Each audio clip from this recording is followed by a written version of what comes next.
Үзебезнең җирлек эшмәкәрләре җитештергән товар продукцияләр һәр вакыт зур сорау белән үтә. Һәм аларның барысын бергә ярминкәләрдә генә күреп, кулга алып, авыз итеп була. Сәүдә эшенең бу ысулын халык менә шуның өчен дә көтеп ала. Узган шимбәдә сабалылар өчен язгы ярминкә оештырылды. Йөк тиягән техникалар ыгы-зыгысы, халык ташкыны, пылау пешә торган зур казаннан тирә-якка таралган хуш ис ярминкәне озатып бара торган төп ал шартлар. Районда ярминкәләрне язын аеруча да көтеп алалар. Халыкның мал туарга әзерләгән азык запасының кимүгә табан борылыш алган мәле, кош-корт чебешләр алыр вакытлар да якынлашкан чак. Шуңа пешәне, саламы да, икмәге, утыны да бүген бер сүз белән әйткәндә уррага үтә. Безнең елдагыча язгы ярминкәләрне, көзге ярминкәләрне үткәрәбез бит инде. Моның инде төп сәбәбе үзебезнең халыкны будайлар белән, арпалар белән, пешән, салам белән һәм башка үзебезнең авыл хуҗалыгы продукция белән тәэмин итү. Бүген бертөклеләр белән рәттән комбикормалар да менә сатылды. Кышларга хәзер бит инде халык менә чебеш ала. Аннан соң инде малларга ашарга кирәк. Ел дәврендә алар үзләренә кирәкле әйберләрне алып шәхси хуҗалыкларында маллар тоталар, чебиләр үстерәләр, кошлар үстерәләр. Без менә шушы язгы ярминкәне шушы максаттан уздырдык бүгенге көндә. Кешеләр бик күп булды. Ярминкәдә 40-тан артык сатучы бар иде. Алар барсы да үзләренең продукцияларын сатып, күңелләре булып кайтып китәләр бүгенге көндә.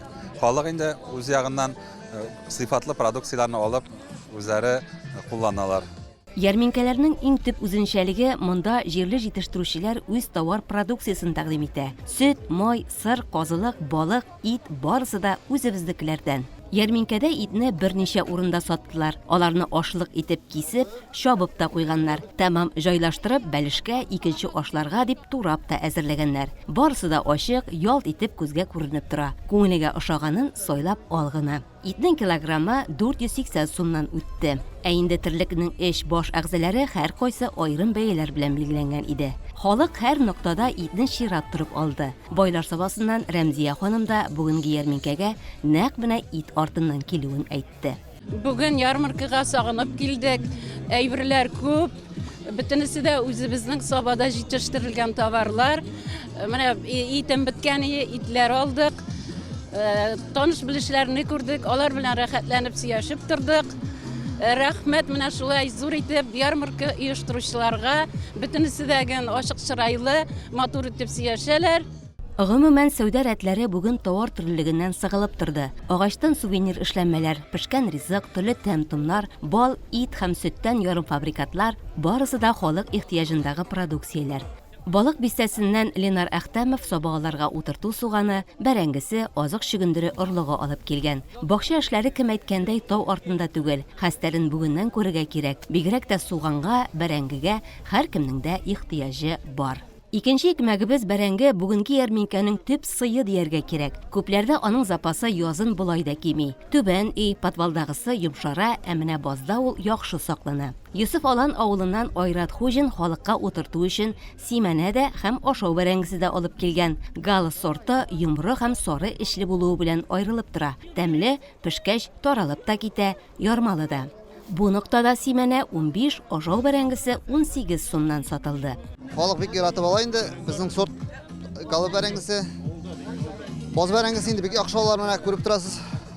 Халык өчен дип тырышып, саклап, әйбәтләп бәрәңгене җитештергән бәрәңгене саклагач, кеше дә әйбәт ала инде бәрәңгене суккан ала инде. Алхамдулилlah. Икмәк, бертөкле культуралар, ире маллар өчен фураж, кош-кортларга комбикорм тиягән камазлар тирәсеннән дә кеше бер дә өзелмәде. Үлчәү тирәсенә хәтта чиратлар тезелде. Бәяләренә килсәк, арпа 9, бодай 10, катнаш азык килограммы 12 сумнан сатылды. Сатучылар өчен алып чыккан товарларының зур сорау белән үтүе әлбәттә күңелле. Без бүген үзебезнең җәмгыятебездән ашлыклар алып чыктык ярмаркага. 7 тонна ашлык. Монда безнең кергән комбикормы, арпа һәм бодай. Менә безнең ярмарка башланып кына китте. Халык бик күп йөри, ашлыкларны алалар. Катнаш азыкны күпләп алучыларның берсе Марсель Вәлиев. Ярминкәгә дә иртәдән шуңа дип килгән. Сәүдә рәтләре буйлап йөреп, бар кирәк яракларын барлаган, кәефе дә шуңа шәп. Менә үзебез чебиләр алган идек. Монда апчыккан нидән үзем менә тоже комбикорм алдым чебиләргә. Әйбәт комбикормысы. Чебиләр Алдык бәләкәйне менә хәзер 1 айлык булдылар инде. Шуларга алып карадым менә ошатырга. Әйбәт үстерәләр. Сатып алучыларга сәүдә барышы ошый, сатучылар товар продукцияләре үткәннән канәгать, ярминкәнең асылы да менә шунда. Иң мөһиме халык аның дәвамлы булуын сорый.